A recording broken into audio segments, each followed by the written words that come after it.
Hezbollah threatens to destroy Israel. Who is Hezbollah? And why are the eyes of the world now on them? In this podcast, we're going to discuss Hezbollah and Iran, North Korea, China, and Russia's growing partnership, what it means for Israel, the U.S., and prophecy. Listen in and join the conversation. Welcome to the Jesus for Israel podcast, where we discuss all things related to Jesus, the Bible, Israel, and the end times.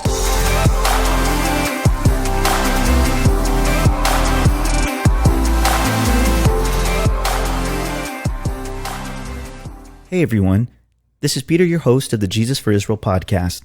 Welcome to the conversation. Since the start of Israel's war against Hamas in 2023, all attention has been on Israel.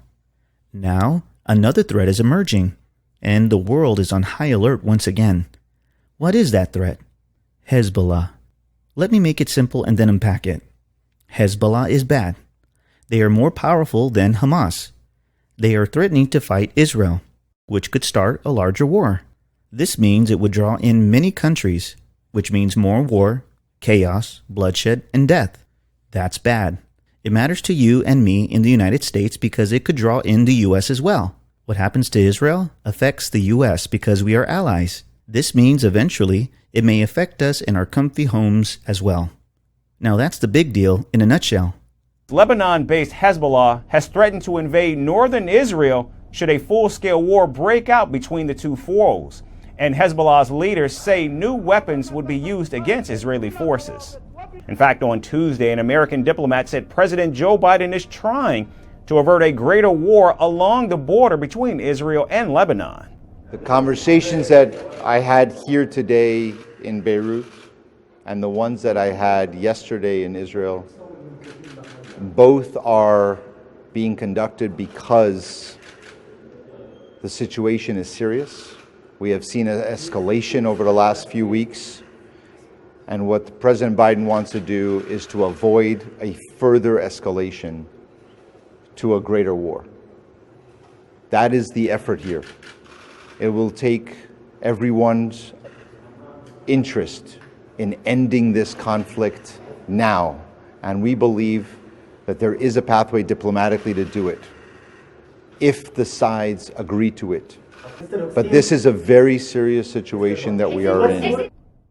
If you're listening, hopefully I now have your attention, and now you've become more aware of the urgency our world is feeling. Let's stay informed for ourselves, our family, and others who may be looking for answers. Remember, a person who listens to the news does so to find out what's happening in our world. A person who studies the Bible knows why. Make sure to have both in hand. Okay, before we unpack the recent news around Hezbollah, let's talk about who Hezbollah is. Hezbollah is an army connected to Iran who is based in Lebanon. Iran is an enemy of Israel and the U.S. If you look on a world map, you'll see that Lebanon is located north of Israel. Iran is a big player in the conflicts that have happened in Israel throughout the years. They have several shadow armies who do their dirty work and spread their extremist jihadist ideology. The belief that through violence they can spread the religion of Islam, the glory of their God Allah, and conquer the world. Hezbollah means Party of Allah. Every now and then we see them on the news burning U.S. and Israeli flags while chanting, "Death to America, death to Israel." Tens of thousands of Iranians have held the biggest rally in years in front of the former U.S. Embassy in Tehran, marking the anniversary of the 1979 siege after the Islamic Revolution. The protesters chanted "Death to America." Protesters also burned American flags and demonized Israel along with Prime Minister Netanyahu on placards. Rings a bell now, right? You might be thinking, isn't that happening in America too? With all these anti-Israel protests in colleges and cities? This is unbelievable. Anti-Israeli protesters find the Hezbollah flag in front of the New York Stock Exchange. Yes, the terroristic flag located in Lebanon. They're chanting also "Death to America" in a few languages while marching through the streets of various cities in America. Protesters jamming up traffic for hours on the Brooklyn Bridge, some even burning the American flag. Look at that. Anti-Israel activists were heard chanting "Death to America" and "Death to Israel" at a rally at a Michigan city dubbed the jihad capital of the U.S. Dearborn, Michigan activist Tariq Bazi ripped the U.S. for supporting Israel and told the crowd the chant, quote, "Death to Israel" has become the most logical chant around the world. He said, quote, "It's not Genocide Joe that has to go," referring to President Joe Biden. Quote, "It's time the entire system has to go." Yep, they're all connected. While not all Muslims or those who practice the faith of Islam believe the same thing or are violent, it's a reality that these groups are out there and have a large influence on their people. Their ideology has infiltrated our country for decades, especially now through our open borders, and they're pretty dangerous.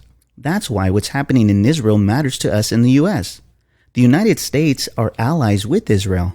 We also have over 7 million Jews living in our country alone, according to a Pew Research survey. So just think, if Iran, Hamas, and Hezbollah are determined to annihilate Israel, of course they will have us in their crosshairs as well. Now, in case you didn't know, Iran has several shadow armies across the Middle East, known as proxies or extensions of Iran, who fight for them and further their agendas. For example, they have Hamas, who we're all familiar with, and Islamic Jihad in Gaza. They have Shiite militias in Syria and Iraq. Now, Shiite refers to people who follow the second largest branch of Islam. They also have the Houthis in Yemen and Hezbollah in Lebanon. All of these groups are terrorist regimes. Now that we're up to speed with who Iran, Hezbollah, and Iran's other shadow armies are, let's talk about what happened recently in Israel that has the geopolitical world on edge. Now, just recently, Hezbollah fired a massive barrage of rockets into northern Israel in response to Israel taking out one of their top terrorist Islamist commanders. A Lebanese military source said that Abdullah, the Hezbollah commander, was the, quote, most important Hezbollah official to have been killed, unquote. While Hezbollah has been firing rockets towards Israel since the start of the war in Gaza, this attack is said to be the largest attack on Israel since the start of the war. Israeli news described it as unprecedented. Now, the latest out of the Middle East as the Hezbollah terror group does continue to fire dozens of rockets and drones at northern Israel, sparking fires across the area. A Hezbollah-affiliated news outlet saying that the group fired 100 rockets at once on Thursday, and it marks what appears to be the largest attack since it began firing at Israel the day after the October 7th attack. Nations are on edge because both Israel and Hezbollah are saying they are prepared for war. And as I stated earlier, if this escalates, it could draw the whole world in, and Israel would be facing a far more powerful enemy than Hamas. The leader of Hezbollah, Hassan Nasrallah, said recently that if war escalates, to expect attacks from the ground, sea, and air. He warned that no part of Israel would be spared. No place would be safe from their missiles and drones. They have to wait for us on the ground, in the air, and in the sea. We have said this before, and I will say this again today. If the war's imposed on Lebanon, the resistance will fight without control, without rules, and without a ceiling. Wow. Now, on a side note, Hezbollah also threatened Cyprus for the first time. The Hezbollah chief also suggested he may send ground forces into Israeli territory and issued a warning to Cyprus, which he claimed was allowing Israel to conduct military exercises within its territory. In one word, and in this international platform, Cyprus should be warned that opening Cypriot bases and airports to the Israelis to target Lebanon means that the Cypriot government has become part of the war, and the resistance will deal with Cyprus as if it is part of the war. Cyprus is right near Lebanon, where Hezbollah resides. Hezbollah issued this threat because it was speculated that they may help Israel against Hezbollah. Cyprus has since denied this, however. This Cyprus threat also has the nation's concern because, according to political commentators, this adds another dimension to this conflict in Israel. Cyprus is another part of the EU, the European Union, which is made up of several countries who help each other's economies and assist in preventing conflicts. Fighting against Cyprus means fighting against the EU, and that means more countries involved in war. On top of that, just recently, Prime Minister Benjamin Netanyahu also moved to dissolve the war cabinet created to unify Israel's political parties and manage the war, due to certain pressures and disagreements over the decisions regarding Hamas and Hezbollah. While the dissolving of the war cabinet is unlikely to have any meaningful impact on the conflict, the desire for unity and the political ramifications may be more significant. Now, in other news this past week, you may have heard about Vladimir Putin, the president of Russia, visiting North Korea and China last month. Russia's President Vladimir Putin is on a rare trip to North Korea. and Pyongyang has prepared a red carpet welcome, with Putin's portraits and Russian flags spotted across the North Korean capital.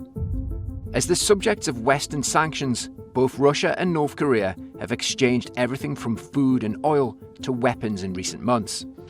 In Pyongyang, Putin and Kim signed a deal to help each other in the event of aggression against them, a worrying sign for the West of their intensifying military alliance.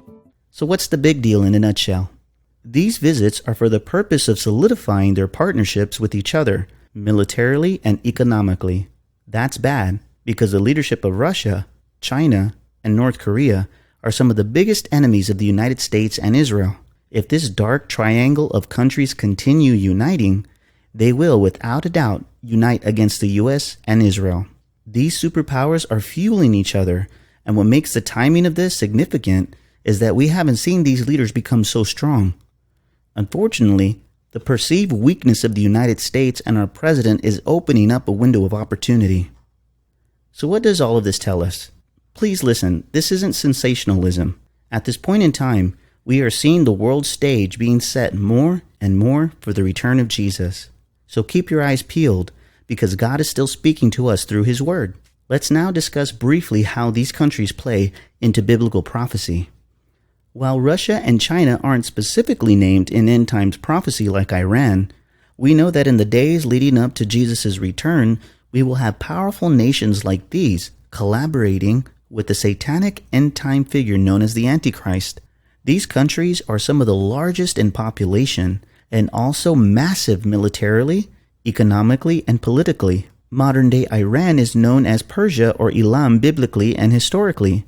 The prophet Daniel, we're told, once resided in the province of Elam in Persia. Daniel also spoke of a spiritual entity in rebellion against God that was over Persia in Daniel chapter 10, verses 13 through 14. Persia is also the setting of the book of Esther. Iran's involvement in the end times will be as one of the nations involved in a battle to destroy Israel in which God intervenes. This war is called the Battle of Gog and Magog. Ezekiel chapter 38 verse 5 specifically mentions Persia or Iran as an ally of a combination of nations seeking to wipe Israel off the map. Other Arab and Islamist-influenced nations included in this coalition will be Sudan, Turkey, Libya, and others. Russia's role in this great battle of Ezekiel 38 is also greatly debated among Bible scholars because this prophecy speaks of large nations coming from the north of Israel. What we know for sure is that in the days leading up to the return of Jesus, the Bible tells us that all nations will begin to turn against Israel and eventually come against her to destroy her. For example, Joel chapter 3 verse 2 says, I, God, will also gather all nations and bring them down to the valley of Jehoshaphat, and I will enter into judgment with them there on account of my people, my heritage Israel, whom they have scattered among the nations. They have also divided up my land. Zechariah chapter 14 verses 1 through 4 says, Behold, the day of the Lord is coming, and your spoil will be divided in your midst. For I will gather all nations to battle against Jerusalem. Then the Lord will go forth and fight against those nations, as he fights in the day of battle. And in that day, his feet will stand on the Mount of Olives, which faces Jerusalem on the east. And the Mount of Olives shall be split in two, from east to west. Zechariah chapter 12 verses 2 through 6 says, Behold, I, God, will make Jerusalem a cup of drunkenness to all the surrounding peoples or nations, when they lay siege against Judah and Jerusalem. And it shall happen in that day that I will make Jerusalem a very heavy stone for all peoples. All who would heave it away will surely be cut in pieces, though all nations of the earth are gathered against it. But Jerusalem shall be inhabited again in her own place. In other words, the nations who are going to come against Israel will find themselves defeated. But of course we know this is going to be because of God's intervention. And finally, Jesus says in Luke chapter 21, verses 20 through 28, about the days of his return, quote, But when you see Jerusalem surrounded by armies, then you know that its desolation or destruction is near. For there will be great distress in the land, and wrath upon this people, Jerusalem will be trampled by the Gentiles, or the nations, until the times of the Gentiles are fulfilled. Then they will see the Son of Man coming in a cloud with power and great glory. This is the return of Jesus. Now, when these things begin to happen, look up and lift up your heads, because your redemption draws near. Now, if you caught it, the bottom line is that every one of these earth-shaking events that involved all the nations of the world, including Christians, all revolve around what God is doing in Israel and in Jerusalem. The Bible, among many things, is an Israel/Jerusalem-centric book. Jesus' own words concerning his return is directly connected to his appearing in Israel. Paul also writes clearly about national Israel's future complete salvation in the book of Romans chapter 11. He says, quote, "Has God cast away his people? Certainly not. Do not boast against the branches. Remember that you don't support the root, but the root supports you. Don't be proud. Don't be ignorant of this. And so all Israel will be saved. As it is written, the deliverer will come out of Zion, and he will turn away ungodliness from Jacob. For this is my covenant with them when I take away their sins." Now understand that who Jesus is, his saving work in the earth today, and his soon return cannot be separated from Israel, because they are both intertwined and impact all the nations of the world. Our message to fellow brothers and sisters in Christ is to wake up and consider what is happening in our world in relation to Israel. We are urging all believers, you must become experts in all things pertaining to Israel, especially Israel in the last days, and our important role as Christians who must be a source of blessing, truth, protection, and salvation in their Messiah. Please, urge your pastors and teachers to discuss all these topics and issues, because they are the issues of the last days. In conclusion, the outcome of the end times and those gathering against Israel will be that Jesus himself will intervene, righteously correct and save Israel, while settling every controversy and prejudice against Israel as he takes up his throne in that place. God will send a strong message to the world, as Ezekiel 39 verses 7 through 29 states, "So I, God, will make my holy name known in the midst of my people Israel, and I will not let them profane my holy name anymore. Then the nations shall know that I am the Lord, the Holy One in Israel. Surely it is coming, and it shall be done, says the Lord God. This is the day which I have spoken. I will set my glory among the nations." Let us continue to be in prayer about all these events and stay informed so we are not caught unaware or become fearful. We need to make sure that we are prepared spiritually, and especially that we are right with God, so we can be who we need to be to those who need answers and hope that can only be found in Jesus and the Word of God. I hope you enjoyed this brief discussion. Please share if you enjoyed it. We'll see you for our next podcast. God bless.